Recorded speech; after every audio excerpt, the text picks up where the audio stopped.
여러분이 사랑하는 사람 혹은 사랑하는 것을 위해서 고생하는 경험을 해보셨나요? 사랑하는 사람을 위해서, 사랑하는 무언가를 위해서 말이죠. 혹은 여러분의 그 이후에 있을 큰 기쁨을 위해서 지금의 고생을 견디고 지나는 경험을 해보셨나요? 이런 거죠. 중간고사나 기말고사 이후에 있을 친구들과의 즐거운 시간을 바라보면서 이 중간고사의 시기를 지나는 겁니다. 기말고사의 시기를 지나는 거죠. 또한 사랑하는 사람을 행복하게 하기 위해서 내가 잠깐 고생하는 것을 견디는 것이죠. 지난주에 우리는 에베소 교회에 보낸 편지를 보면서 한 가지 키워드, 사랑이라는 주제로 말씀을 살펴보았습니다. 교회는 사랑이 있어야 하죠. 사랑이 없는 교회는 교회가 아니라고 했습니다. 아무리 열심히 노력을 하고 인내를 하고 싸움을 해도, 진리를 위해서 싸움을 해도 사랑이 없으면 아무 의미 없다라는 말씀을 들었습니다. 오늘 우리는 그 사랑에 뒤따르는 고난에 대해서 살펴봅니다. 이 서문학교에 보낸 편지에는 고난이 핵심 단어입니다. 고생이죠. 시련과 고통과 예수님을 사랑하고 성도를 사랑하기 때문에 겪는 그 고난을 우리는 살펴볼 것입니다. 특히 이 고난에 더하여서 우리의 본이 되시는 예수님을 또한 생각해 보려고 합니다. 오늘 본문 속으로 들어가 봅니다. 먼저요, 이 서머나 지역이 어디였는지, 그리고 그 지역에 있는 서머나 교회는 어떤 교회였는지 생각해 봅니다. 지난주에 에베소 교회는 약 52년경에 세워졌다 그랬죠. 그런데 서머나 교회는 얘가 언제 세워진 교회인지, 어떻게 세워진 교회인지 성경에 기록되어 있지 않습니다. 특히 서머나 교회라고 하는 교회는 신약 성경에 2번 나오는데 다 요한계시록 1장 11절과 오늘의 본문에 등장합니다. 그런데 추정할 수 있는 것은 초대교회 전승에 따르면 바울이 3차 전도 여행을 하러 에베소에 가다가 여기를 들렀다. 그래서 서머나 교회를 들렀다라는 이야기가 있긴 합니다. 이 서머나 지역은요, 우리가 지난주에 살펴본 에베소 지역에서 약 55km 정도 떨어진 지역이라고 합니다. 여러분, 저기 에베소가 보이시나요? 보이세요? 저기 보시면 제가 가서 찍어 드릴게요. 여기 있습니다. 여기 에베소 교회가 여기 있고요. 여기서 쭉 올라가서 여기가 서머나 교회입니다. 우리는 지금 이제 여기서 이렇게 쭉 돌아서 여기까지, 라오디게아까지 간 편지를 하나하나씩 살펴보고 있는 거예요. 이 서머나 교회는요, 내부 순환로를 쭉 따라가다가 보면 만날 수 있는 지역입니다. 그곳은요, 매우 부유하고 아름다운 도시였다고 합니다. 유명한 경기장도 있었고 도서관도 있었고 공중극장도 있고, 유명한 그리스의 시인인 호메로스라는 사람을 들어보셨나요? 호메로스? 호머. 네, 무튼 그 유명한 그리스 시인인 호메로스가 태어난 곳이라고 합니다. 이곳은 지금도 이렇게 남아있는 지역인데 터키의 3대 도시 중 하나라 그래요. 이즈미르라고 하는 그 도시의 옛날 이름이 서머나입니다. 아무튼 이렇게 부유한 지역이었던 서머나에 있는 교회에게 편지를 보냅니다. 서머나 교회는요, 7교회 중에 책망을 듣지 않은 교회 중에 하나입니다. 이곳은 가난하고 또 박해받는 교회였습니다. 그런데 생각을 해보면요, 서머나 지역이 부유했다 그랬죠. 그리고 화려하고 아름다운 도시였고 그 부유한 지역이었는데 그 지역에 있는 그리스도인들이 모인 교회가 가난하고 궁핍한 교회였다는 것이죠. 어떤 이유 때문이었을까요? 바로 예수님을 믿는 믿음 때문이었습니다. 이 서머나 교회의 믿음으로 인한 고통들을 생각해 봅시다. 이 3가지로 살펴볼 수 있는데요. 8절, 9절에서 이렇게 말합니다. 내가 너의 환난과 궁핍을 알거니와 실상은 내가 부요한 자니라. 자칭 유대인이라 하는 자들의 비방도 알거니와 실상은 유대인이 아니요 사탄의 회당이라 라고 말합니다. 여기서 우리는 3가지의 고통을 살펴볼 수 있습니다. 먼저는요, 고난이고요. 또 하나는 궁핍, 그리고 비난입니다. 먼저는요, 본문에 써 있는 대로 하면 환난이라고 되어 있죠. 고난입니다. 예수님을 예수님에 대한 증언, 그리고 하나님에 대해서 증거했기 때문에 당한 고난입니다. 이 요한계시록 전체를 보면요, 하나님의 말씀과 예수님을 증언했기 때문에 고난당하는 자들이 상당히 많이 등장합니다. 이 요한계시록을 쓴 요한부터가 그랬죠. 하나님과 예수님을 증언했기 때문에 반모섬으로 유배를 당했고 그곳에서 편지를 쓰고 있죠. 이 요한뿐만 아니라 많은 그리스도인들이 예수님을 믿었기 때문에, 하나님의 말씀을 그리고 예수님을 증거했기 때문에 유배당하고 죽임당하고 목배임을 당한 사람들의 이야기가 요한계시록에 등장합니다. 신실한 신자와 교회는 고난을 당합니다. 서문학교회가 그랬죠. 여러분은 어떠십니까? 여러분은 교회로 모인다는 이유 때문에 고난을 당하십니까? 예수님을 믿는다는 이유로 고난을 당하고 계십니까? 하나님을 예배하기 위하여 모인다는 이유만으로, 세상과는 조금 다른 방식으로 살아간다는 이유만으로 고난을 당하고 계십니까? 혹시 이렇게 생각하진 않으십니까?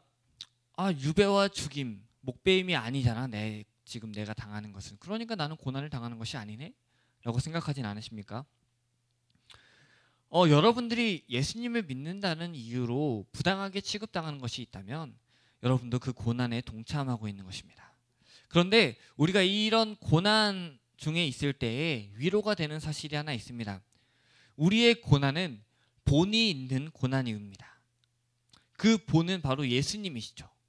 가장 극심한 고난을 당하신, 순환과 죽임을 당하신 예수님이 우리의 고난의 본이 되십니다.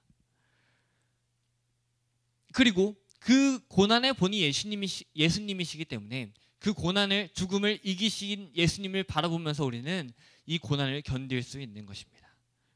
교회가 고난을 받는 것은 예수님을 닮은, 예수님을 본받은 것임을 우리는 기억해야 됩니다. 또 하나는 궁핍입니다. 가난한 것이죠. 물질적으로 가난한 것이에요. 그냥 내 주머니에 한 1,000원 있어서, 2,000원 있어서 남을 도울 수 없어, 이러한 가난이 아닙니다. 지갑을 열어도 아무것도 없는 거예요. 열 지갑도 없는 거예요. 그냥 주머니를 알몸이 털어도 흙밖에 나오지 않는 거예요. 이러한 고난 중에 서문학교회가 지금 처해 있습니다. 그런데요, 다시 생각해 봅시다. 부유한 동네인데 왜 가난했냐고요. 그들에게는 경제적인 핍박이 있었습니다. 성도들에게 가해지는 그냥 육체적인 고난만이 아니라 경제적인 핍박도 있었던 거예요. 그들과 거래하는 것을 금지했습니다. 이런 거죠. 당근마켓이나 중고나라에서 물건을 팔아야 되는데 그리스도인이어서 팔 수가 없는 거예요. 그리고 가게를 해도 쟤네는 예수님 믿는 데야, 쟤네 가지 마 라고 하는 거예요. 그래서 경제적으로 살아남을 수가 없는 궁핍한 상황 가운데 있는 처지였습니다. 또 재산을 빼앗기도 했어요. 그래서 이 서머나 지역에 사는 그리스도인은 참으로 어려운 문제 가운데 처해 있었습니다. 여러분은 어떠십니까? 경제적인 어려움이 있으십니까? 아르바이트를 구하고 싶지만, 또 일을 하고 싶지만 주일에 교회를 간다는 이유로, 그리스도인이라는 이유로 경제적 어려움을 당하진 않으십니까? 혹은 가정에서 그러진 않으십니까? 여러분, 예수님께서 이렇게 말씀하십니다. 너희의 그 모습을 안다. 그러면서 반전의 말씀을 이어가시죠. 너희가 가난하지만 실상은 네가 부유한 자다 라고 말합니다. 물질적으로 가난하지만 영적으로는 부유한 자라고 말합니다. 신자는요, 물질적으로 가난할 수 있습니다. 예수님을 믿기 때문에 당하는 경제적인 어려움이 있을 수 있습니다. 그러나 영적으로는 부유한 자인 것이죠. 왜냐하면 예수님 안에 있기 때문입니다. 고린도서 8장 9절을 보니까요, 이렇게 기록되어 있습니다. 우리 주 예수 그리스도의 은혜를 너희가 알거니와 부유하신 이로써 너희를 위하여 가난하게 되심은 그의 가난함으로 말미암아 너희를 부유하게 하려 하심이라. 부유하신 그리스도께서 가난하게 되셨습니다. 우리를 위해서 말이죠. 이것을 믿는 우리는요, 예수님 안에서 부유한 자가 되는 것이에요. 이것이 당시에 경제적 핍박을 당하던 서문학 교회 사람들에게, 그리고 오늘을 사는 저와 여러분에게 큰 위로가 되는 것입니다. 마지막으로는 비방입니다. 비난이죠. 헐뜯음을 당합니다. 세상은요, 하나님과 교회를 비방합니다. 여러분, 이것이 오늘날 교회에게 가장 크게 와닿습니다. 특히 여러분에게는 이것이 가장 크게 와닿지 않을까 싶습니다. 고난도 당하지 않고, 아직 아르바이트를 구하지 않아서, 아직 조금 성인이 되지 않아서, 그러한 어려움에 조금 덜 처해 있진 않으십니까? 그런데 비방은 어쩌면은 가장 크게 와닿을 수 있을 것입니다. 여러분, 인터넷 뉴스 댓글창만 봐도 여러분은 교회가 참 많은 비방을 당하고 있구나 라는 것을 생각할 수 있습니다. 참 마음 아픈 일이죠. 근데 더 문제는요, 교회가 교회를 향해서 서로 손가락질하는 것입니다. 그런데 이러한 비방은요, 사실 사탄이 하는 일입니다. 왜냐하면 사탄이 거짓의 최고봉이기 때문이죠. 사탄은요, 하나님을 비방하고 모독하며 하나님의 교회와 믿는 자들까지도 비방합니다. 이 비방은요, 예수님께서 이미 당하신 또 비방입니다. 네, 복음서들을 보면요, 유대인들로부터 온갖 비방을 받으셨습니다. 여러분, 우리가 지금 세 가지의 고통을 살펴보았어요. 고난 당했고, 가난하고, 비방을 받았습니다. 라임을 좀 살려볼까요?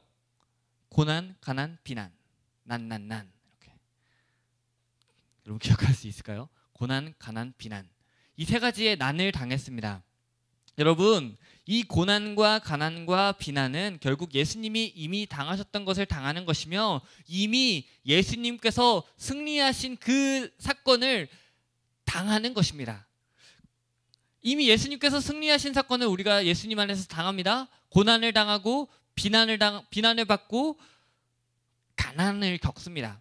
그러나 예수님께서 승리하셨죠? 그렇다면 예수님 안에 있는 우리도 승리할 것임을 우리는 믿을 수 있습니다. 그래서 예수님은 이렇게 말씀하셨습니다.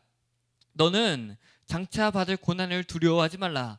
볼지어다 마귀가 장차 너희 가운데에서 몇 사람을 옥에 던져 시험을 받게 하리니 너희가 10일 동안 환난을 받으리라. 네가 죽도록 충성하라. 그리하면 내가 생명의 관을 내게 주리라. 아멘. 이전에 서문학교회는 고난을 당했습니다. 고난과 가난과 비난을 당했어요. 그리고 지금도, 이 편지를 받는 지금도 서문학교회는요, 고난을 당하고 가난 가운데 있고 비난을 받습니다. 더 나아가서 예수님께서 이렇게 말씀하시는 거예요. 네가 고난과 가난과 비난 가운데 있었지? 지금도 있지? 그런데 앞으로도 있을 거야 라고 말합니다. 서문학교회는 고난과 가난과 비난 속에 살아갈 것입니다. 장차 받을 고난을 말하고 있기 때문이죠. 여러분, 서문학교회가 당했던 고난과 가난과 비난은요, 교회 역사 속에서도 끊이지 않았습니다. 2000년 교회 역사 속에서도 고난의 역사이고 가난의 역사이고 비난의 역사였습니다. 오늘도 그렇습니다. 오늘도 전 세계에 흩어져 있는 모든 교회는 고난과 가난과 비난 속에 살아갑니다. 앞으로도 마찬가지입니다. 예수님께서 다시 오실 그 날까지는 교회가 고난당할 것이고 비난당할 것이고 가난 가운데 처할 것입니다. 분명합니다. 또 뭐라고 말합니까? 너희가 10일 동안 환난을 받으리라 라고 말합니다. 여러분, 10일 동안 환난을 받는다는 게 무슨 말일까요?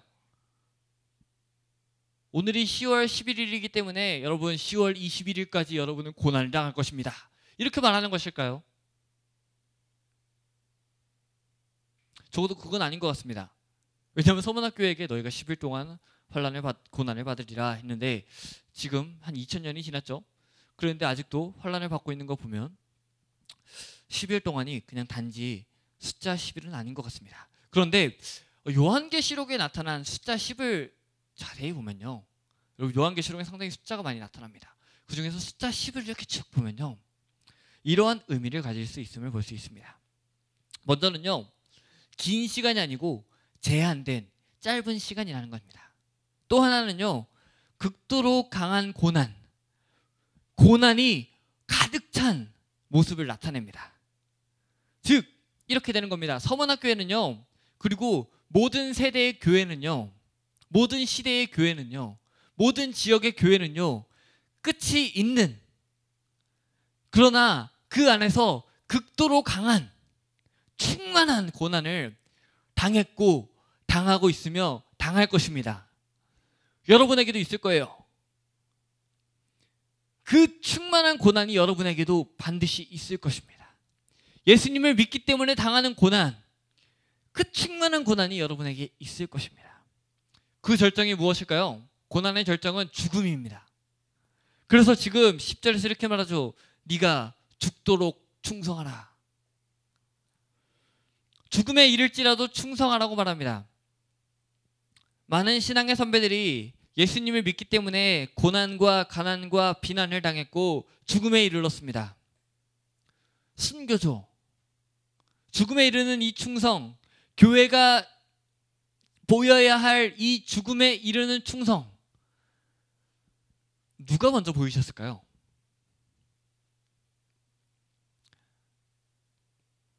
죽음에 이르는 충성,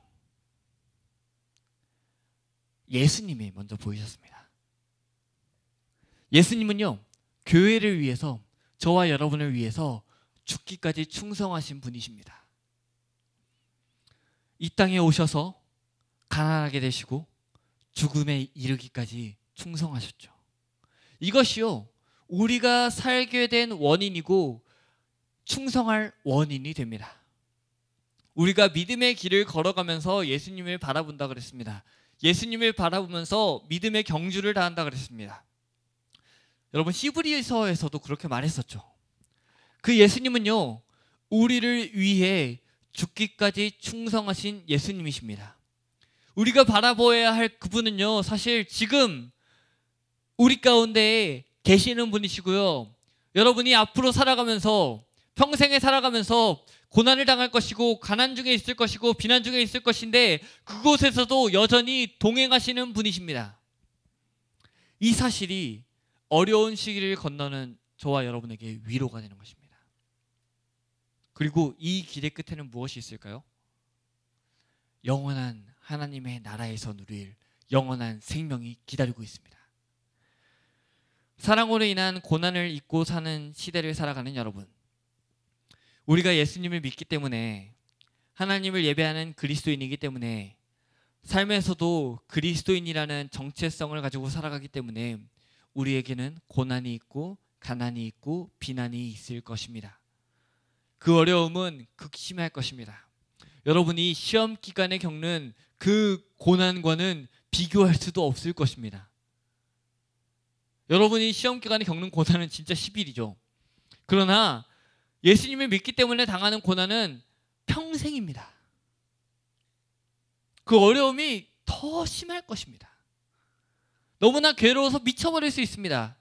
그러나 기억하십시오. 그 어려움은 곧 지나갈 것입니다. 아직 여러분의 삶에 고난과 가난과 비난이 그렇게 크게 와닿지 않을 수 있습니다. 그러나 여러분, 언젠가 여러분이 예수님을 믿기 때문에 여러분의 삶에서 예수님을 믿는다는 이유로 예배의 자리를 지켜야 한다는 그 이유만으로 여러분에게는 고난이 찾아올 수 있고, 그 고난으로 인하여서 가난이 찾아올 수 있으며 극심한 비난이 찾아올 수 있습니다. 그때가 반드시 올 거예요. 그렇기 때문에 우리는 기억해야 됩니다. 그것이 지날 때가 있고, 그 고난의 시기 끝에는 반드시 영원한 생명이 있고, 영원한 하나님의 나라에서 고통 없고 아픔 없고 눈물 없는 그곳에서 살 것임을 말입니다. 이 서문학교에 말씀하시고 약속하신 예수님이 오늘 저와 여러분과 함께 하실 것입니다. 또 우리를 위하여서 충성되이 계속하여 일하실 것입니다. 그 예수님을 바라보면서 사랑으로 하나님 나라를 살아내시고 고난 중에 하나님의 나라를 살아내시는 저와 여러분이 되시길 소망합니다.